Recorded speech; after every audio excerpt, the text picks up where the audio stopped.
Hello everyone and welcome. Yes, my name is Arrowfire and welcome back to another episode of Look Out and Shout, because we've done it. We have the last piece in the Cang Toys puzzle. We have Hungerhino in our possessions, and today I want to go through that with you because we're going to have to do this a bit whistle stop for the combiner video to come. But yep, as I say, we are reviewing Cang Toys CT06 CHIYOU Hungerhino, and yeah, the box is actually quite small to what we have been receiving now, mostly because this isn't coming with any additional parts. There's no other wolf feet to this. This comes with the bot and the other remnants to finish off the gun and sword, and the box is fairly small. Nice bit on the back this time of the Rhino mode, nice bit at the front with the robot mode, some stuff on the top, and not much else elsewhere. Now, of course, I do want to tell you I did pick this set up from showzstore.com, and you can find most third-party Transformers offerings on that website.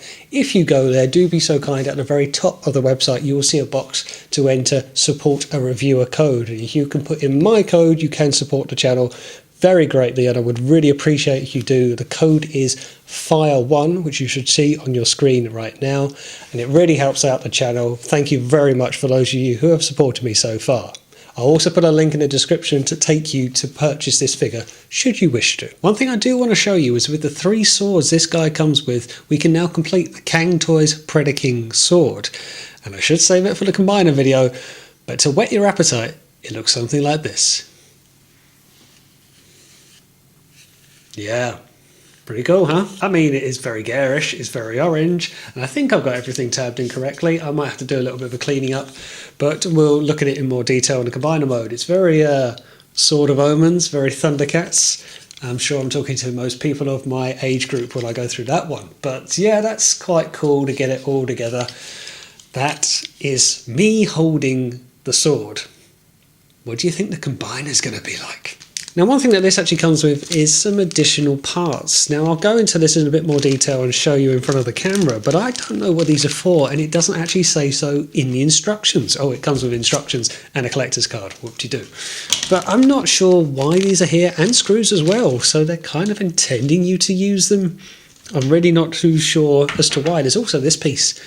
And again, I'll go into these in more details where I can actually zoom in on them. I don't know what these are for. Whether it's for combine mode, I'm just generally not sure. One thing that they did put in this set, which I must admit is a really nice touch, was this. Some envelopes with Thunder King on them, red envelopes, for Chinese New Year, or Lunar New Year, as I believe the correct term is. And it was put in on top with the packaging as you open it, and I thought that's really nice. Such is the time now. This figure has come out bang on the start of Lunar New Year, and yeah, it's very nice. Nice little touch.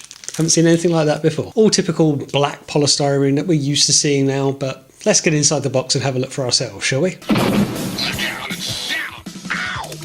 And here he is in his robot mode, and that looks lovely, doesn't it? It just looks as all the other ones do as well. That gold is this figure's selling point straight out the box. That is the nicest application of the gold on one of these figures that I've seen, and I even thought that when I saw some of the images, that gold feels a lot richer, and I really hope that comes across on camera because it is particularly nice. The figure is very built, very stocky, but possibly flimsy in a sense. The legs, and I'll show you when we get in for a closer look what I mean with it, but it is very good. The face sculpt I'm not 100% wild on. I do like the eyes, the big eyes, and of course severe light piping going on the back there. I love the rhino head. The red is very nice, again a very cherry red, but a very reflective cherry red, but that gold is very, very eye-catching, and it actually makes Dive Bomb look almost quite dull by comparison. But yeah, straight out the box, maybe a little flimsy, mostly around the back of the legs. But let's get in for a closer look. I mean, that is very, very nice, and I'm not really surprised anymore. We've had some real belters from Cang Toys, but they're just very well-produced figures, very stocky, very masterpiece quality, and this is no exception. However, my first QC issue with Cang Toys, would you believe? He has no thumb. There's no thumb. That's just a ball joint. They forgot to apply it. Can you believe it? If that's the worst thing, I've checked the box, it's not there. I thought maybe it just broke off in the box and I would just attach it back on. It's not snapped off, it's just not there.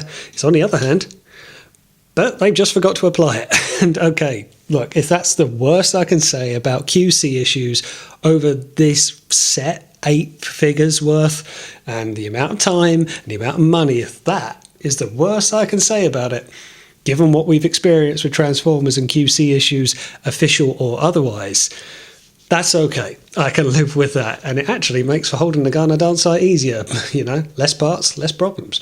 But I found that quite funny when I noticed, oh yeah, it's just not attached. I'll get in touch with SHOZY. They may not send out a part that's so small. It is very inconsequential. And again, that is the first QC issue I've had with this set so far. And here he is holding his weapons.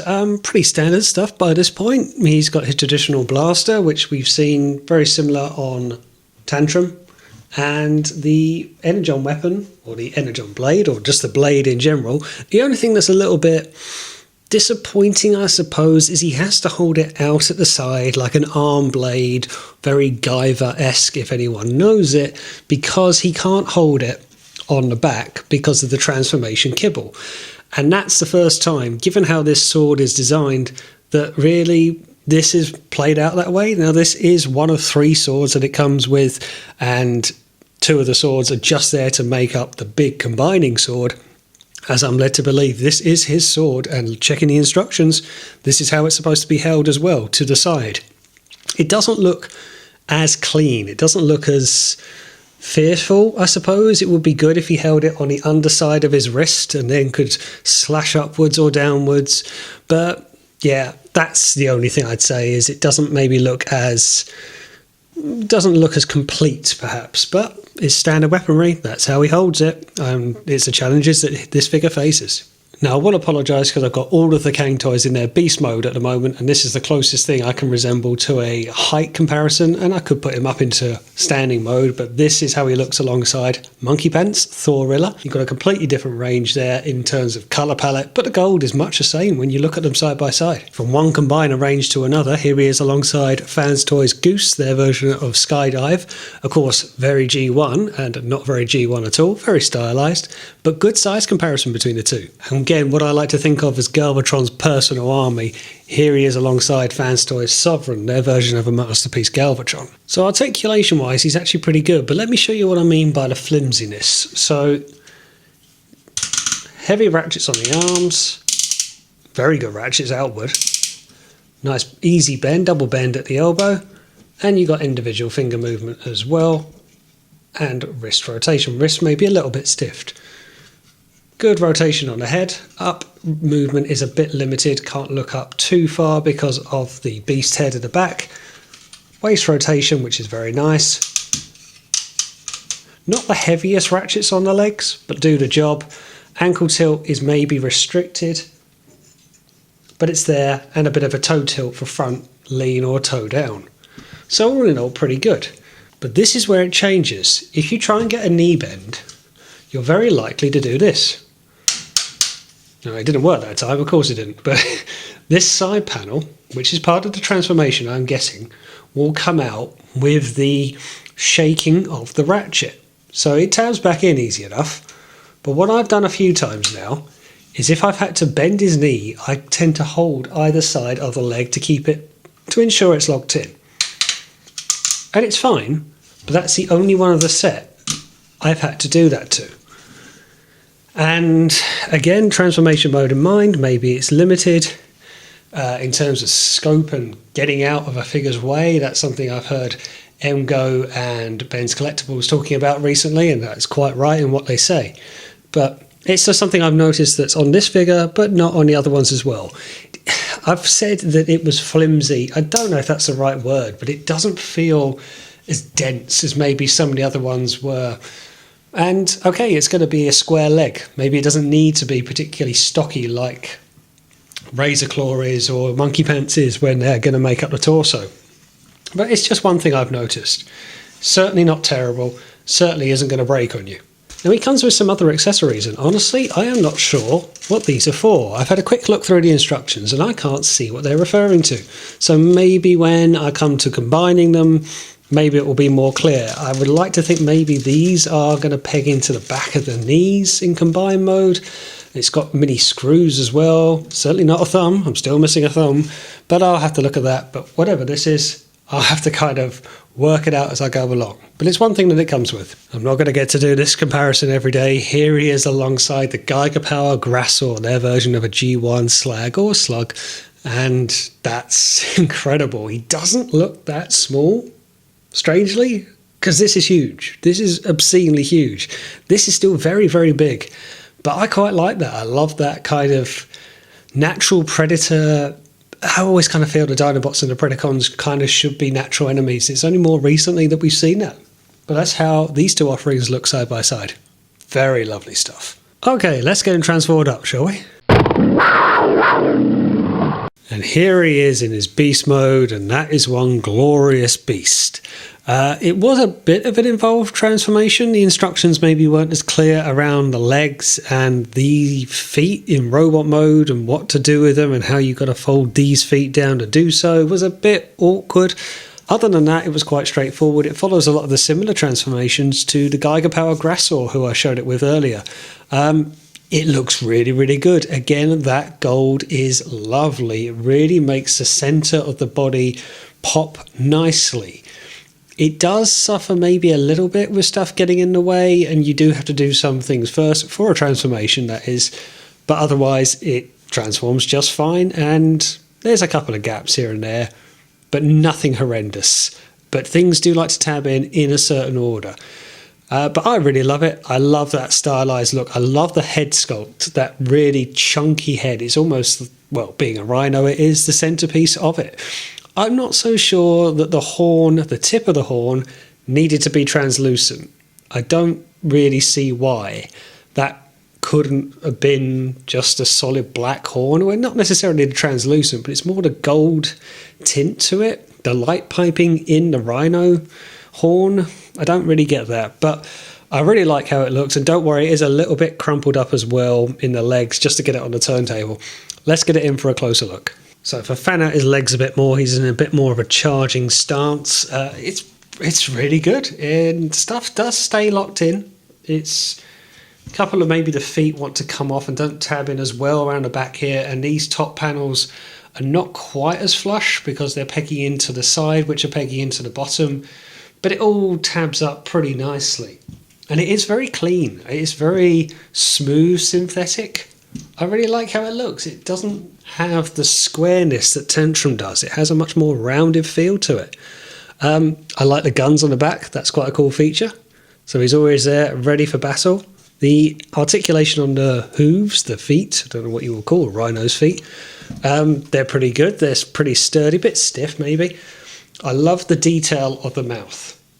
That is pretty cool. And if I can get it into any kind of light, you can actually see he's got tiny, tiny teeth. If I open it out, which I thought was a nice little feature, more like square robotic teeth. The eyes may be a slight bit narrow, and I guess there is light piping in there, but it's really hard to see, and it's really hard to get a light in. And that's where I'm not the biggest fan of light piping. I don't always see its benefit unless you really can get light behind it. But that being said, he's really, really good. Really like how he looks and poses. And okay, maybe articulation isn't going to be fabulous here.